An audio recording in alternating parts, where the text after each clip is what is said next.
The Dershow. We're in a ping pong match now, and it's just not clear what the timing is going to be. But it's all about the timing. Obviously, again, the anti-Trump forces, the Get Trump forces, want a down and dirty trial and a conviction in the District of Columbia, even if it results in a reversal on appeal later on. Whereas the Trump people want to make sure that there can't be a trial because they know there'll be a conviction.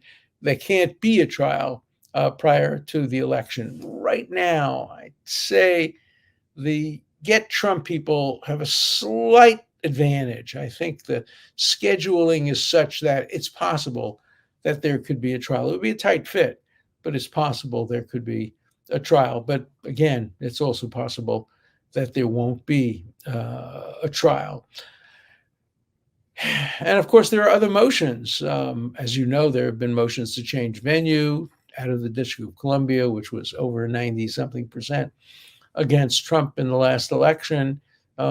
Is that a level playing field? I don't think so. But the law generally doesn't require a change of venue just because you have an unfavorable potential jury veneer, except if you can, demonstrate such unfairness as to rise to the level of due process violation. So we don't know. We don't know. This is a strange situation. In my 60 years of practicing law, I've seen every kind of case, but I've never seen so political an environment, so political an atmosphere, where everything is, who's benefiting and who's losing. Everything seems to be a zero-sum political game. Both sides have weaponized the legal and constitutional system. As we're speaking today, there's a vote about to take place about the impeachment of Secretary Mayorkas. It's absurd. He didn't commit treason, bribery, or other high crimes and misdemeanors. As one of the congressmen who was impeaching him said, he committed maladministration. We'll go back and read the history of the Constitutional Convention.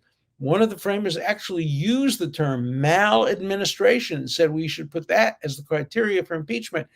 And James Madison, the father of the Constitution, said, no, that would turn us into a British parliamentary system. So no maladministration. It has to be treason, bribery, or other high crimes and misdemeanors. And I don't think the Republicans have made the case that the Democratic secretary has committed an impeachable offense. But as Hamilton said, he said the greatest danger is if impeachment turns not on the guilt or innocence of the person impeached, but on who has the most votes. And right now they're counting votes. As I went on the air today, it looked like if they could hold on to 2 or 3 of their votes, the Republicans could win and get an impeachment. Then it would go to the Senate, where, of course, he would be acquitted. But still, he'd be the first secretary impeached in 100 and something years. So it's all politics. And that is what Alexander Hamilton said was the greatest danger of misuse of the impeachment clause. And we're seeing it. We saw it with Bill Clinton.